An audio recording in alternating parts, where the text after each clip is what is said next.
Thanks for making the Locked On Ole Miss podcast your first listen every day. We're free and available wherever you get your podcast, including YouTube. We're part of the Locked On Podcast Network, your team every day. Hello, I'm Stephen Willis from the Locked On Ole Miss podcast. He is Brantley Sanderson, here to talk about the Lady Rebs and everything's going on. Brantley, this is kind of our year in review type episode. We're going to look at Notre Dame's victory over Ole Miss in the NCAA tournament, and we're going to look at what's going to happen next year and what needs to happen next year. How you doing, Brantley? I'm good, man. I'm good. It definitely wasn't the end that we were hoping for. I especially thought it was going to be a much closer game. I just thought, both teams matched up really well. But there's a reason why they're an elite program and have been to a lot of these Sweet 16s and Elite Eights. So it's tough to pull that win off on their home court as well. But I think it just says so much about where the program is that we just won a game in March, and it kind of feels like a disappointment. I mean, it's crazy to think where we've come, over the past few years. Yeah, it's absolutely nuts when you think about that. And, it also would help if Notre Dame would not have made literally everything they threw up in the first quarter. That would have helped them as well. But Ole Miss being in a position to where they're playing those games that mean that much, that says a little bit of something as well.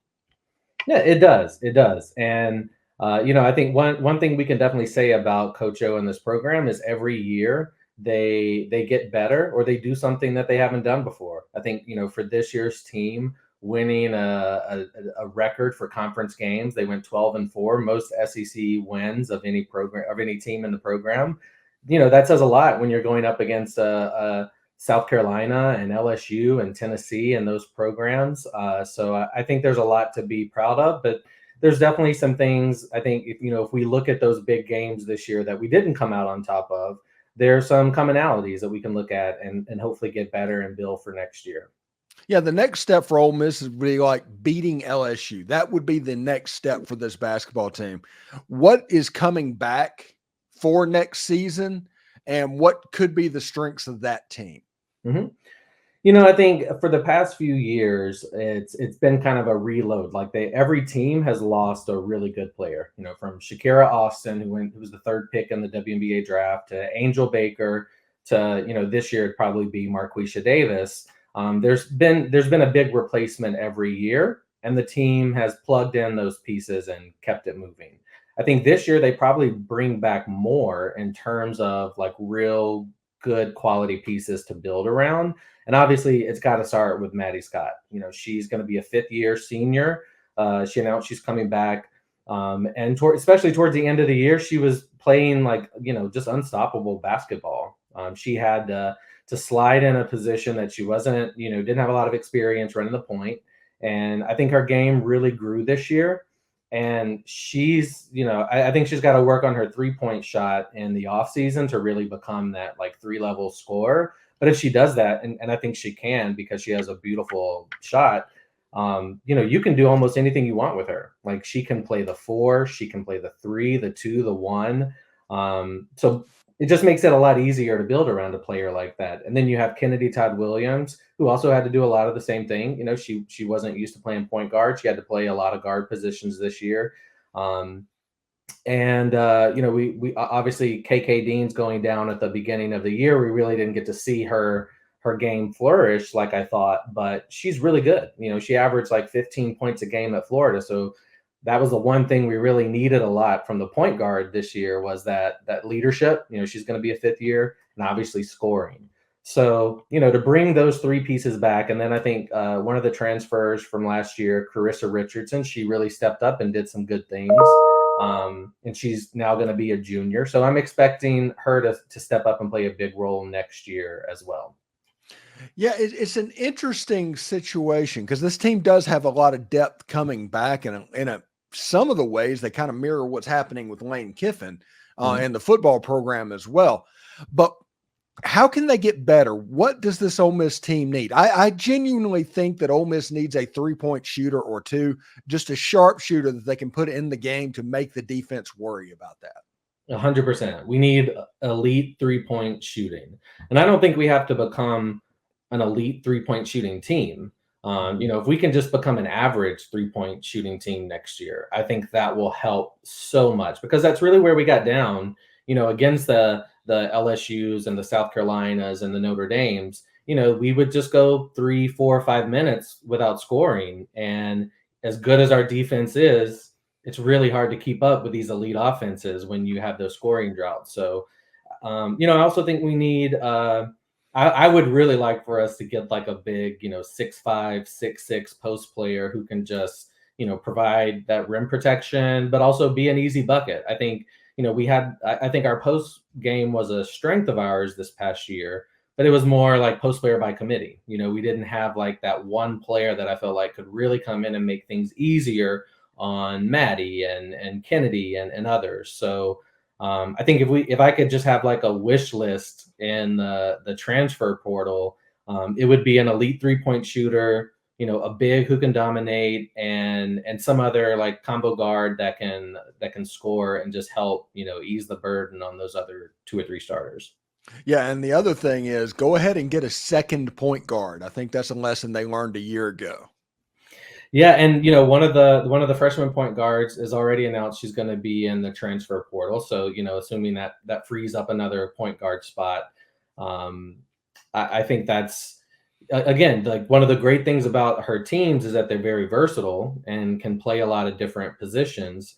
But there's just some positions that I think in today's game you really need that experience and that comfort. And who knows, ACLs can be funny. Some players come back and they picked up right where they left off. Some players, it takes them a while to get into it. And I don't think she tore it until like maybe November, December. So I think you got to go get another point guard, just having, going into the next year. Yeah, it should be pretty interesting. All right. Now, we all know about the way too early predictions. They do this in football all the time. This is going to be the Lady Rebels way too early prediction for 2025. How good is this team going to be? Give me an idea of the record and maybe where they kind of finish up. Well, with Texas and Oklahoma coming in next year, those are just 2 women's basketball powerhouses. Texas is the number 1 seed and they're still playing.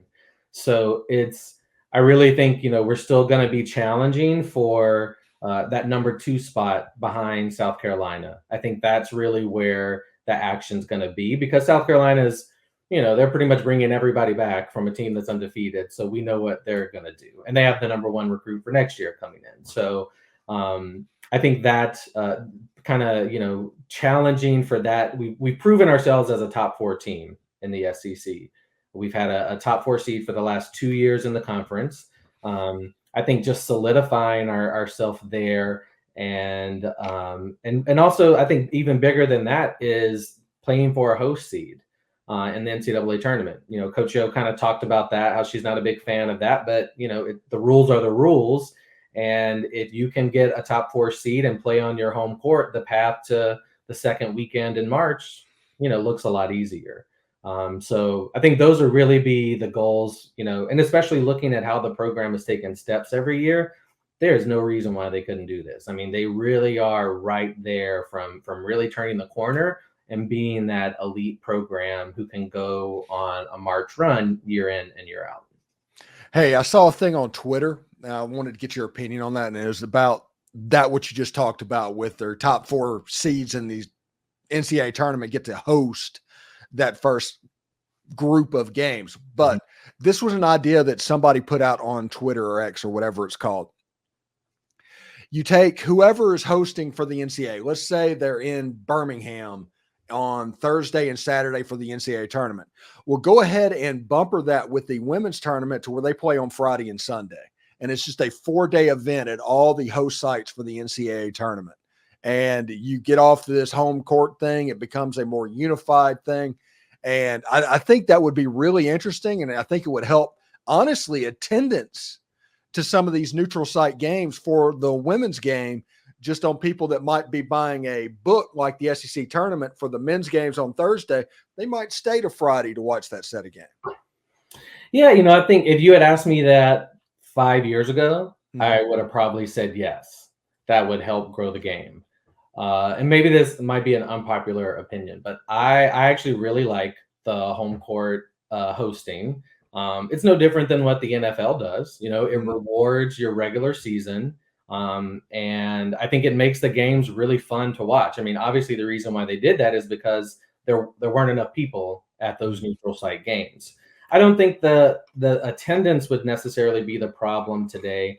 I just don't think they need it. You know, I think the game is like really grown to a point now where, you know, it can kind of stand on its own. It doesn't really need to be as affiliated with the men's. I mean, we see all like the ratings for Caitlin Clark and but not just her. It's a lot of other games that are consistently outperforming the NBA or other men's college games on at the same time. So I think if to me, I would like to see the game stay with that host format. I think it also is just, again, it's a fun experience for fans. And if you can continue growing the game that way, which obviously it's on an upward trajectory, you know, then I don't know why we would change it. But yeah, I know Coach O doesn't like hosting. I think she wants neutral games. But, you know, can you imagine the Pavilion hosting? I mean, we would never have hosted anything like that, you know, besides like a baseball series. I think it could be a really incredible experience to show Oxford off that way. So I'm going to hold my hopes out for that next year. Thanks again for making the Locked On Ole Miss podcast your first listen every day. We're free and available wherever you get your podcast, including YouTube. We're part of the Locked On Podcast Network, your team every single day. Brantley Sanderson came on to talk about the Lady Rebs. He comes on from January to March, and hopefully next year we'll get you into April, bud. Awesome. Yes, I would love that. Thank you, man. I always enjoy talking about this with you. All right, man. Howdy toddy, bud. Howdy toddy.